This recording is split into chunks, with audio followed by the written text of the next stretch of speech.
क्यों नहीं दिया?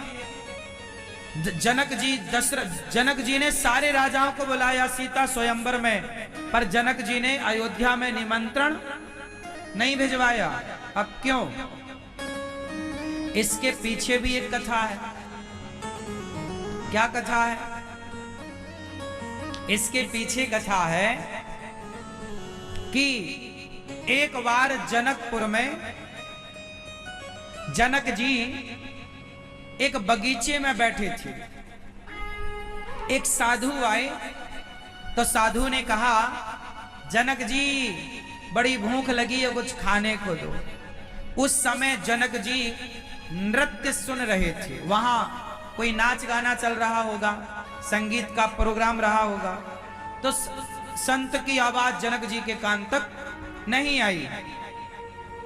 तो संत जी ने श्राप दे दिया, जनक जिस बगीचे में तुम बैठकर आनंद ले रहे हो वो बगीचा सूख जाए, मैं श्राप देता हूं। तुरंत वो बगीचा सूख गया श्राप से। अब जनक जी की नजर संत पर पड़ी, क्षमा मांगी, महाराज अपराध क्षमा करिए, पर यह बगीचा बहुत अच्छा है, यह बगीचा को आप हरा भरा कर दीजिए। तो संत जी ने कहा कि कोई पतिव्रता नारी यदि इस कुएं का पानी निकालकर कच्चे सूत की रस्सी बनाए, कच्चे घड़े में पानी भरे कुएं का, और फिर इस बगीचे की सिंचाई करेगी तो यह बगीचा हरा भरा हो जाएगा। कच्चा सूत जानते हैं, कच्चा धागा, कच्चे सूत की रस्सी बनाओ, कच्चा घड़ा मतलब कुम्हार जैसे मिट्टी का घड़ा बनाता ना, चाक से निकालता, वैसे ही कच्चा घड़ा जो पका ना हो। अब कच्चा माटी का घड़ा तो माटी जैसे ही पानी में जाएगा वो टूट जाएगा, फूट जाएगा। अब लो, अब अब जनक जी ने कहा, भाई जो पतिव्रता नारी है वो आगे आए। अब सारी नारियां थी तो पतिव्रता बहुत सारी, पर सब संकोच में कि यदि टूट गई तो हमारी बड़ी हंसी हो जाएगी। इस चक्कर में पूरे जनकपुर में कोई आगे ना आया। तब जनक जी ने संदेशा पहुंचाया अयोध्या में। सबको पता था कौशल्या माता बड़ी पतिव्रता नारी है। तो जनक जी ने कौशल्या माँ के लिए पत्र लिखा दशरथ जी के लिए कि महाराज हमारा बगीचा सूख चुका है, और जो पतिव्रता नारी कच्चे सूत की रस्सी बनाकर कच्चे घड़े से पानी निकालकर बगीचे में सींचेगी तब ये हरा भरा होगा। तो आप अपनी पत्नी के साथ पधारो और हमारे इस कार्य को पूरा कराओ। अब दशरथ जी को सूचना मिली तो दशरथ जी कौशल्या मैया से बोलते हैं, तैयार हो जाओ, जनकपुर चलना है। कौशल्या मैया बोली ठीक है। कौशल्या मैया अपने कपड़े लत्ते तैयार करवे लग गईं।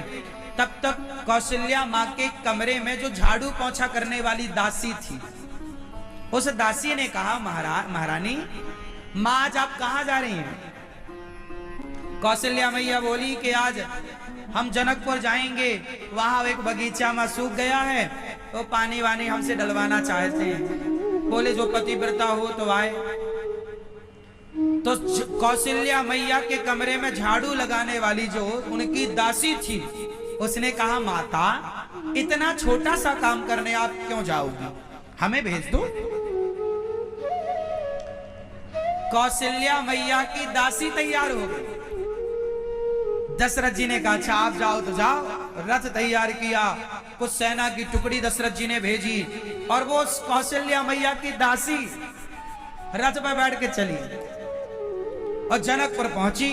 तो जनकपुर के लोगों में बड़ा उत्साह था कि भाई अयोध्या जी से कौशल्या मैया आने वाली हैं। सबने देखा, कहां कौशल्या मैया? तो रथ से उतरी वो दासी। तो वो दासी भी इतनी सुंदर थी कि जनकपुर वालों को लगा, वाह जय हो कौशल्या मैया की। कौशल्या, उन्होंने कहा, मैं कौशल्या नहीं हूं, मैं उनकी दासी। अब जनक जी घबराए, हे भगवान, बुलाया रानी को, आई दासी, ये क्या करेंगी? बोले बताओ कहां तुम्हारा बगीचा? बोले ये रहा। अब सब लोग बिल्कुल आंखें गड़ाए बैठे कि कब रस्सी टूटे कब हम हंसे। पर वो दासी को कच्चे सूत की रस्सी बनाई